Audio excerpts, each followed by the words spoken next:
Assalamualaikum warahmatullahi wabarakatuh.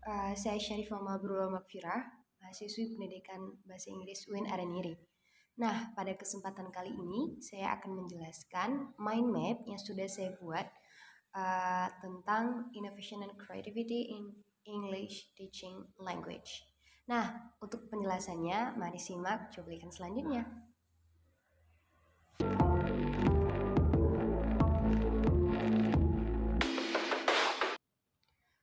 Nah, teman-teman bisa lihat sendiri hasil mind map yang udah aku bikin. Bisa kita lihat yang paling tengahnya aku bikin innovation and creativity. Nah, untuk meaningnya, untuk artinya, aku bikin innovation itu merupakan something new. Nah, something new di sini bisa berupa new ways, bisa new methods or products, bahkan new ideas. Selanjutnya untuk meaning creativity-nya, aku bikin an active process necessarily involved in innovation. Nah, sebenarnya si creativity ini merupakan jantung atau hati dari innovation. Nah, untuk menjadi inovasi kita butuh kreativitas.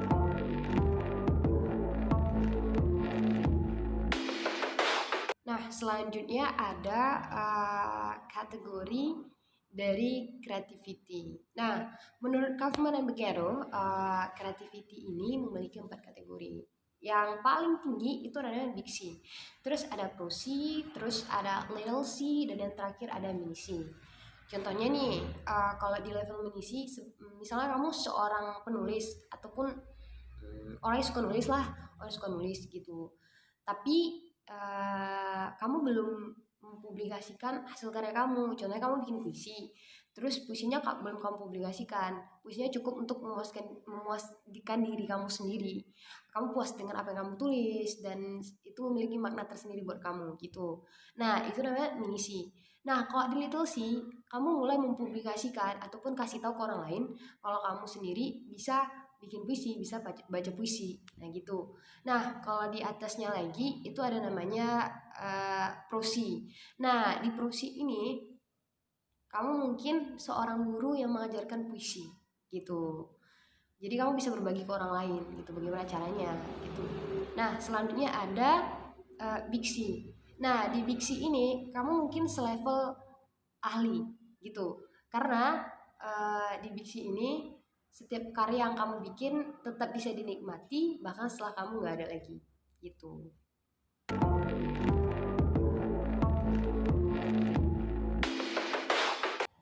Next, terus di innovation and creativity in English language teaching itu ada namanya creative learner. Nah, si creative learner ini biasa punya creative skill, terus ada subject knowledge, terus ada disposition. Creative skill ini sendiri itu kayak kan setiap siswa tuh punya kreativitasan dalam memahami pembelajaran nih. Semua orang tuh punya cara yang beda-beda gitu. Misalnya kalau mereka nggak ngerti, mereka bakal nanya gitu-gitu. Terus mereka bakal diskusi. Terus kalau subject knowledge itu kayak pengetahuan yang mungkin udah siswa ketahui sebelumnya gitu tanpa mereka sadari ataupun mereka sadari. Jadi kayak dalam kelas tuh mereka sedikit enggaknya tuh paham, jadi kayak udah pernah dengar gitu-gitu. Jadi sedikit enggaknya mereka punya pengetahuan tentang si subjek itu. Misalnya ada disposition. Nah, si disposition ini sebenarnya cara mereka mengatur sih. Kayak siswa mengatur pembelajaran bagaimana, cara memahaminya bagaimana. Dia mau baca ini dulu ataupun kalau setelah baca ini mereka bakal baca yang belakangnya gitu. Mereka bakal hubungkan. Gitu-gitu deh cara mereka mengatur bagaimana mereka bisa paham ataupun cara mereka agar tetap ingat gitu-gitu.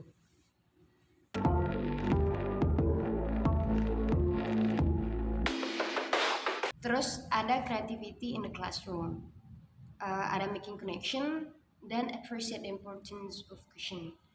Nah, kalau making connection ini kayak lebih ke gurunya ya, kalau biasa kalau pembelajaran ya harus ada koneksinya. Jadi kalau nyambung bakal mudah dipahami. Terus kalau appreciate the importance of question ya biasanya kalau ada pertanyaan-pertanyaan penting itu kayak diapresiasi sama gurunya itu lebih gitu, karena ketika diapresiasi lebih kayak siswanya bakal lebih ingat tentang pembelajarannya gitu.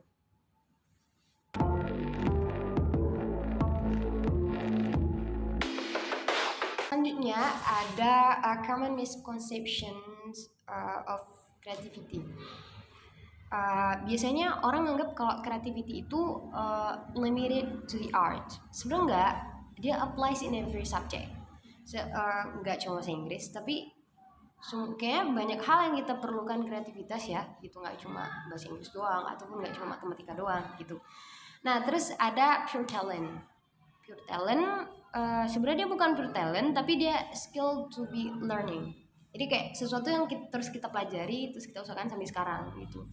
Terus fun, dia lebih ke usaha kita sendiri ya, kayak lebih hard work kita gitu. Terus originality, sebenarnya nggak cuma originality tapi juga value, jadi dia both originality and value. Terus no prior knowledge needed. Si creativity ini sebenarnya field of knowledge necessary, jadi dia butuh banget si knowledge gitu. Terus major breakthrough, dia thinking skill. Terus free play and discovery. Dia itu sebenarnya simulation of play and discovery.